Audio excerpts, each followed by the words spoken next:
বর্ষার মুখে কার্যত বানভাসী বাংলা। আকাশে কালো মেঘ দেখলেই আতকে উঠছেন পশ্চিম মেদিনীপুরের মানুষ। চন্দ্রকোনা, গড়বেতা, দেবড়া আর ঘাটাল তো বটেই।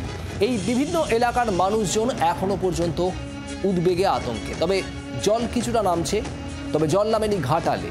কবে পরিস্থিতি স্বাভাবিক হবে এই চিন্তায় দিন গুনছেন স্থানীয় মানুষ। প্রশাসনের রিপোর্ট অনুযায়ী ঘাটালে বিঘার পর বিঘা জমি জলের তলায়। এক হাঁটু জলে নেমে প্রশাসনের লোকজন কাজ করছেন। জলবন্দী হয়ে রয়েছেন এলাকার মানুষ, ব্যাহত হচ্ছে জনজীবন।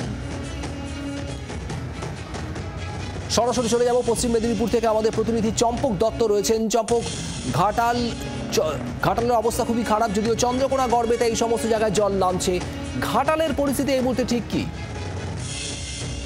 দেখো, ঠিকই বলেছো, চন্দ্রকোনা এবং গড়বেতা যে জলবন্দী অবস্থায় ছিল সেই জল কিন্তু সম্পূর্ণ নেমে গেছে। তবে ঘাটালের জল কিন্তু সেভাবে এখনো নামেনি, তবে ধীরে ধীরে নামছে। নদী যেহেতু যেসব নদীগুলো রয়েছে, রূপনারায়ণ, জমি, কেটিয়া এবং শিলাবতী, এইসব নদীর যে জলস্তর ক্রমশ কিন্তু হ্রাস পাচ্ছে, অর্থাৎ কমছে নদীর জলস্তর। সেই কারণের জন্য ধীর গতিতে হলেও সেটা জল নামছে। আমরা প্রশাসনের পক্ষ থেকে যেটা জানতে পারিছি, গতকালের থেকে প্রায় আজকে 1 ফুটের নিচে জল কিন্তু নেমেছে। স্বাভাবিকভাবে ধীরে ধীরে উন্নতি হচ্ছে। বেশ কিছু ঘাটালের অংশ বা বিভিন্ন জায়গায় সেখানেও কিছুটা হলেও জল নেমেছে। সেই জায়গায় কিন্তু দেখা যাচ্ছে প্রশাসনের পক্ষ থেকে, পৌরসভার পক্ষ থেকে সেখানে হচ্ছে ব্লিচিং ছড়ানো হচ্ছে, সেখানে জীবাণুনাশক, কীটনাশক স্প্রে করা হচ্ছে, সেসব জায়গা হচ্ছে। তবে এখনো পর্যন্ত যেটা বলে রাখি, ঘাটালের বিস্তীর্ণ এলাকা কিন্তু সেটা কিন্তু প্লাবিত হয়ে রয়েছে। সেখানে নৌকো চলছে। ঘাটাল পৌর এলাকার সেখানেও কিন্তু 10টি ওয়ার্ড এখনো পর্যন্ত জলমগ্ন অবস্থায় রয়েছে। রাস্তাঘাট থেকে শুরু করে যে জাতীয় রাজ্য সড়ক, সেই সড়কও কিন্তু জলের তলায় রয়েছে। স্বাভাবিকভাবেই একমাত্র যোগাযোগের মাধ্যম হচ্ছে নৌকো।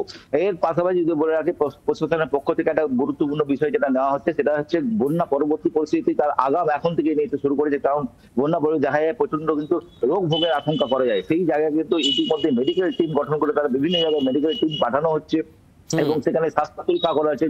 যারা জলবন্দী মানুষ রয়েছেন সেই সব মানুষদেরকে স্বাস্থ্য পরীক্ষা করা হচ্ছে। এবং এক্ষুনি যে তোমার বলা যেতে পারে যে কিছুটা হলো একটা আশার আলো, যেহেতু আবহাওয়ার উন্নতি। গতকাল আমরা দেখেছিলাম সেখানে মেঘলা আকাশ, ধীরে ধীরে ঝিরিঝিরি বৃষ্টি হতে দেখা গেছে। তবে আজ সকাল থেকে সেভাবে কিন্তু বৃষ্টি হয়নি। এই আবহাওয়া যদি সেভাবে অনুকূল থাকে তাহলে কিন্তু ধীরে ধীরে হলেও জল কমবে। তবে বলা যেতে পারে 1 সপ্তাহর আগে ঘাটাল থেকে জল কিন্তু বেরোবে না। সুতরাং জল যন্ত্রণা এবং এই দুর্ভোগ কিন্তু আগামী আরো কিছুদিন ভোগ করতে হবে ঘাটালবাসীকে। যদি না আবহাওয়া যদি একই রকম থাকে, আবহাওয়া যদি পরিবর্তন হয়, তাহলে কিন্তু দুর্ভোগের শিকার আবার ঘাটালবাসীদের, এটুকু বলা যেতে পারে। তবে ঘাটাল আরো বৃষ্টির সম্ভাবনার কথা বলা হচ্ছে হাওয়া অফিসের তরফে, তাই উদ্বেগ কিন্তু যাচ্ছে না। চম্পক, তোমাকে ধন্যবাদ। ঘাটালে গত কয়েক ঘন্টায় বৃষ্টি হয়নি, আর এর ফলে জল নামছে, কিছুটা জল নেমেছে, যদিও এখনো পর্যন্ত জলমগ্ন প্রায় 10টি ওয়ার্ড ঘাটাল পুরসভা এবং আরো একাধিক এলাকায়। বাংলার আওয়াজ, বাঙালির আবেগ, জি 24 ঘন্টা।